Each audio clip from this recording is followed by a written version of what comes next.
Graça e paz, povo de Cristo, seguidores do Cordeiro de Deus que tira o pecado do mundo e este Cordeiro que leva o seu povo para o céu. Hoje chegamos no capítulo 18, que fala sobre a queda da Babilônia. Precisamos ter sempre em nossa mente que estes acontecimentos estão relacionados à sétima trombeta. As trombetas que foram tocadas são os julgamentos de Deus sobre a terra, e especialmente a sétima trombeta, quando houve no céu grandes vozes dizendo: o reino do mundo se tornou de nosso Senhor e do seu Cristo, e ele reinará pelos séculos dos séculos. Então nós vemos aqui, neste texto, que você pode olhar aí na sua Bíblia, Apocalipse capítulo 11, do verso 15 até o verso 19, uma síntese dos acontecimentos que estão no capítulo 12 até o capítulo 20 de Apocalipse. Nós vamos ver a ascensão do dragão, das bestas e da grande meretriz. E vamos ver a queda destes inimigos de Deus em ordem inversa. A queda da grande meretriz, chamada Grande Babilônia, a queda das bestas e a queda do dragão. Então passemos à leitura de Apocalipse capítulo 18.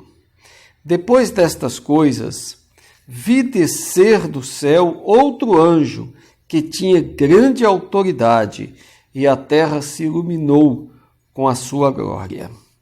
Esses anjos são mensageiros de Deus, são seres celestiais poderosíssimos, e todos eles estão a serviço de Deus e a serviço daqueles que hão de herdar a salvação.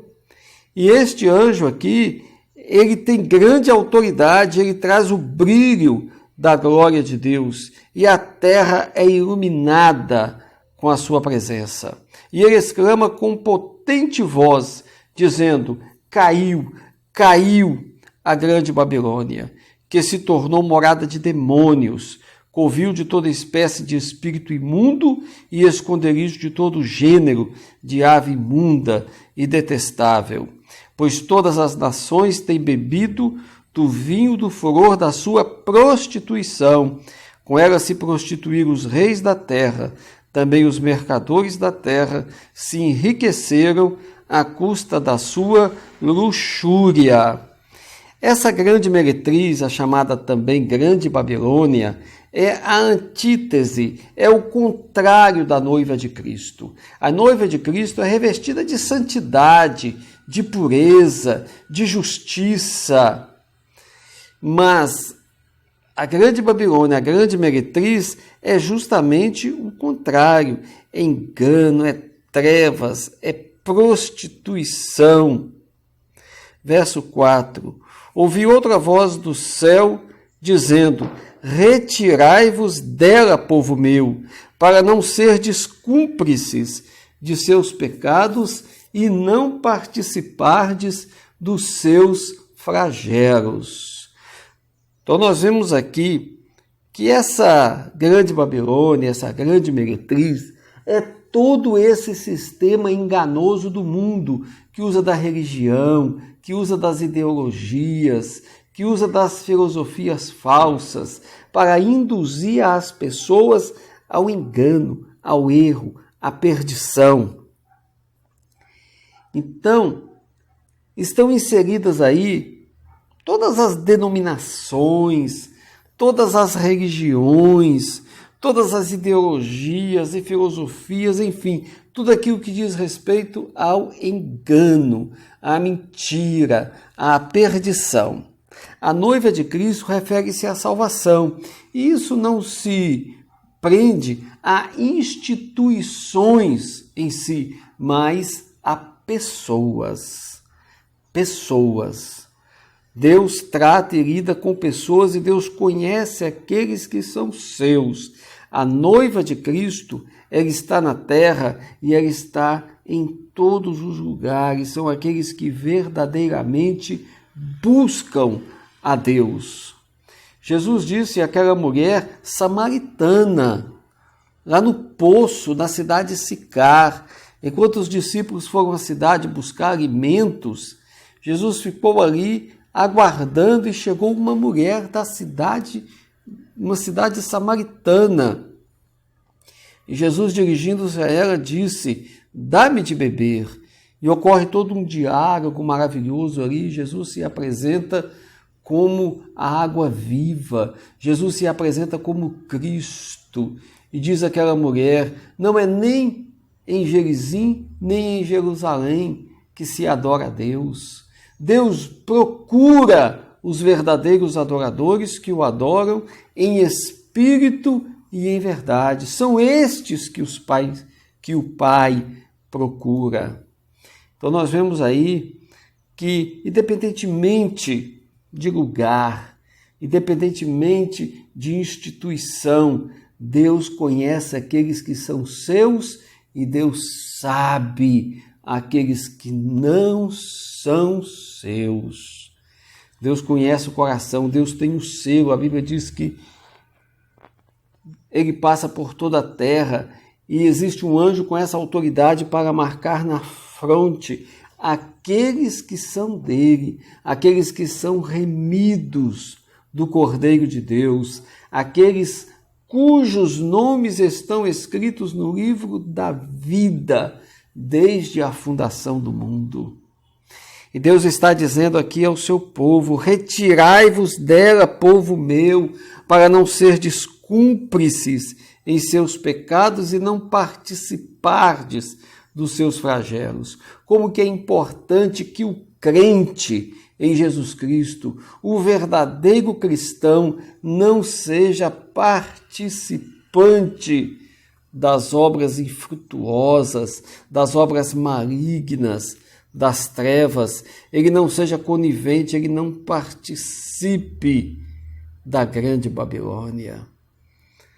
Pela palavra de Deus e pelo Espírito Santo, Deus há de dar a cada um de nós entendimento e discernimento espiritual para estes tempos em que nós estamos vivendo. Versículo 5.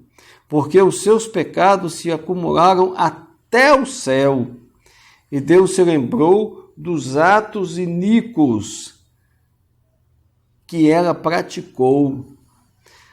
Então, tudo está em conta diante de Deus. E os pecados da Babilônia já se acumularam até os céus. Dai-lhe em retribuição, como também ela retribuiu. Pagai-lhe em dobro, segundo as suas obras, e do cálice em que ela misturou bebidas, misturai dobrado para ela. E quanto a si mesma se glorificou e viveu em luxúria, dai-lhe em igual medida tormento e pranto, porque diz consigo mesma: estou sentada como rainha, viúva não sou, pranto nunca hei de ver. Esta é a ostentação, esta é a prepotência, é a vaidade daqueles que vivem na mentira, na luxúria e acabam se enganando a si mesmo, dizendo: estou sentada como rainha, viúva não sou, pranto nunca hei de ver. Mas olha o que diz o verso 8: por isso num só dia sobrevirão os seus flagelos, morte, pranto e fome, e será consumida no fogo, porque poderoso é o Senhor Deus que a julgou. Nós sabemos que existem aspectos históricos aqui envolvidos, porque quando João escreve isso, existem alguns precedentes históricos já citados pelos profetas do Velho Testamento, principalmente Daniel Isaías e Jeremias. Principalmente esses 3 profetas que já mencionam estas coisas, e em Daniel principalmente fala claramente dos reinos que hão de se suceder, que havia naquela época o reino da Babilônia, nos dias de Daniel, que caiu. Os medo-persas caíram. Os gregos, que conquistaram o mundo inteiro, caíram. E nesses dias aqui de João, já era o Império Romano, que sucedeu aos impérios anteriores e acrescentou a iniquidade, a idolatria, os assassinatos, a corrupção. Mas, se o texto da palavra de Deus se refere a tempos futuros, então existe uma somatória de tudo isso nos últimos dias, e essa Babilônia, ela vem resumir, ela vem trazer em si este império dominante, enganoso que há sobre a terra, que usa da religião, como diz aqui no capítulo 17, que os reis da terra usam do poder da religião, das falsas religiões, para seduzirem as pessoas, mas os próprios reis da terra serão instrumentos usados para destruir essa grande meretriz e a Babilônia. Verso 9. Ora, chorarão e se lamentarão sobre ela os reis da terra, que com ela se prostituíram e viveram em luxúria, quando virem a fumaceira do seu incêndio, e conservando-se de longe pelo medo do seu tormento, dizem: ai, ai, tu grande cidade, Babilônia, tu poderosa cidade, pois em uma só hora chegou o teu juízo. A destruição virá de repente, uma grande queda de todos esses poderes religiosos, econômicos, tudo o que, enfim, se trata, essa grande Babilônia, este regime maligno que rege o mundo. Verso 11. Sobre ela choram e pranteiam os mercadores da terra, porque já ninguém compra a sua mercadoria, mercadoria de ouro, de prata, de pedras preciosas, de pérola, de linho finíssimo, de púrpura, de seda, de escarlata e toda espécie de madeira odorífera, todo gênero de objeto de marfim, toda qualidade de móvel de madeira preciosíssima, de bronze, de ferro e de mármore, de canela de cheiro, especiarias, incenso, unguento, bálsamo, vinho, azeite, flor de farinha, trigo, gado e ovelhas, e de cavalos e de carros, de escravos e até almas humanas. O fruto sazonado que a tua alma tanto apeteceu se apartou de ti, e para ti se extinguiu tudo o que é delicado e esplêndido, e nunca mais serão achados. Então fala dessa queda. Tudo isto que rege este mundo, esse sistema mundano, seja religioso, seja econômico, tudo isso cairá, e aqui nesses versículos trata principalmente dessa grande bolsa de valores mundial, de mercadorias, e tudo isso cairá de repente.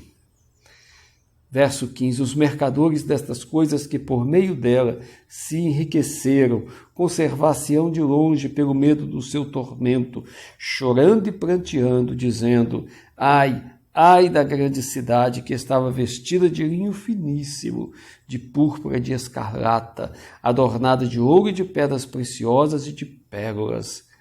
Porque em uma só hora ficou devastada tamanha riqueza, e todo piloto e todo aquele que navega livremente, e marinheiros e quantos labutam no mar, conservaram-se de longe.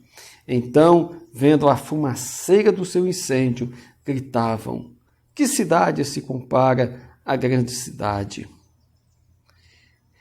Lançaram pó sobre a cabeça e, chorando e pranteando, gritavam: ai, ai da grande cidade, a qual se enriqueceram todos os que possuíam navios no mar, à custa da sua opulência, porque em uma só hora foi devastada. Nós vemos que em algumas ocasiões repete aqui esse prazo de tempo. Em uma só hora será destruída. Será uma destruição repentina. Quando achar que tudo está bem, que está no auge da sua prosperidade, de repente sobrevirá grande destruição. No início do capítulo diz aqui que vem este anjo do céu, ele vem trazendo juízo, ele vem com grande autoridade, a terra se ilumina com a sua glória e ele diz: caiu a grande Babilônia. Verso 20: exultai sobre ela, os céus, e vós, santos, apóstolos e profetas, porque Deus contra ela julgou a vossa causa. Então, enquanto os que usufruíam desse sistema mundano estão chorando e se lamentando, a alegria nos céus, a alegria diante dos santos de Deus, dos apóstolos e dos profetas, porque Deus julgou a causa.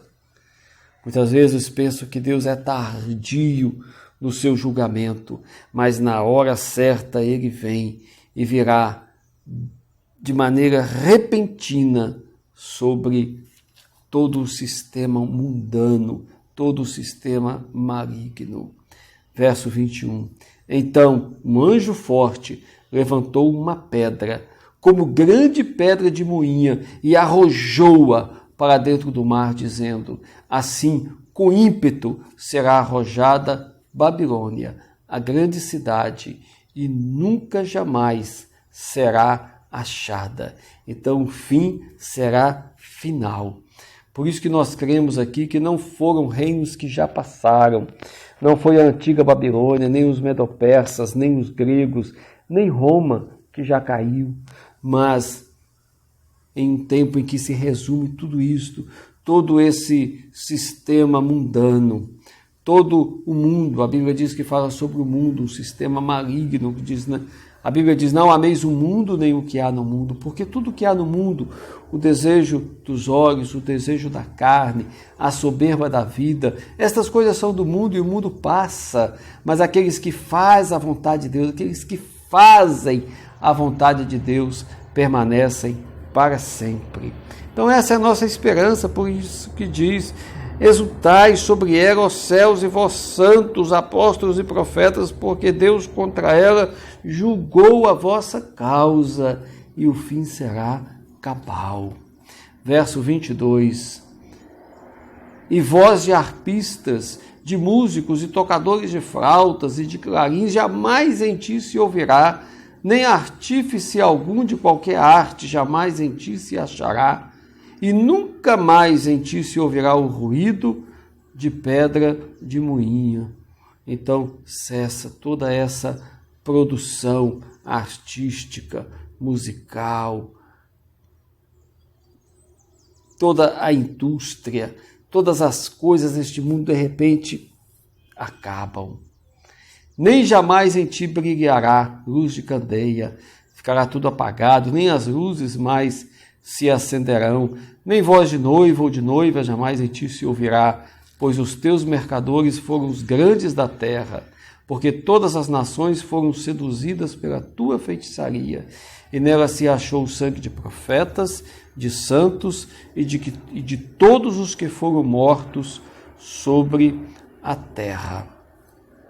Então, nesse capítulo 18, nós vemos a queda final desse sistema secular, desse sistema do mundo, esse sistema contrário e oposto a Deus, que usa de todos os meios, sejam religiosos, sejam comerciais, sejam filosóficos, sejam educacionais, tudo aquilo que, enfim, se opõe contra Deus, em contraste com a noiva de Cristo, a igreja de nosso Senhor Jesus Cristo, o verdadeiro povo de Deus, os remidos do Cordeiro, que estarão perante ele e que exultarão naqueles dias com grande júbilo, com grande alegria, porque o Senhor lhes deu salvação e vida eterna. Como é bom e maravilhoso nós firmarmos as nossas vidas nessa esperança, porque a nossa esperança não está nas coisas deste mundo. Como é triste vermos pessoas tão apegadas às coisas deste mundo, tão presas às coisas passageiras deste mundo, sendo que tudo isto passará. Riquezas, posições, tudo isto. Mas nós temos que estar muito mais atentos e termos prioridade àquilo que é celestial, àquilo que é eterno. Nós vamos continuar a nossa leitura na Palavra de Deus. Amanhã será o capítulo 19. E o capítulo 19 é muito importante, como todos eles, né? Mas cada um que a gente vai lendo vai nos descortinando coisas tremendas e celestiais. Então nós vamos ver uma numerosa multidão, nós vamos ver os salvos se jubilando e a queda da besta e do falso profeta, porque Cristo Jesus é vencedor. Então nós estamos com Ele e perseveraremos nele e continuaremos professando a nossa fé enquanto o Senhor nos der vida aqui nesta terra, porque na eternidade nós jubilaremos para sempre em sua presença. Estejam firmes, leiam a palavra, orem todos os dias e descansem no Senhor, porque o Senhor é a nossa força e a nossa esperança. Deus os abençoe, em nome de Jesus Cristo. Amém.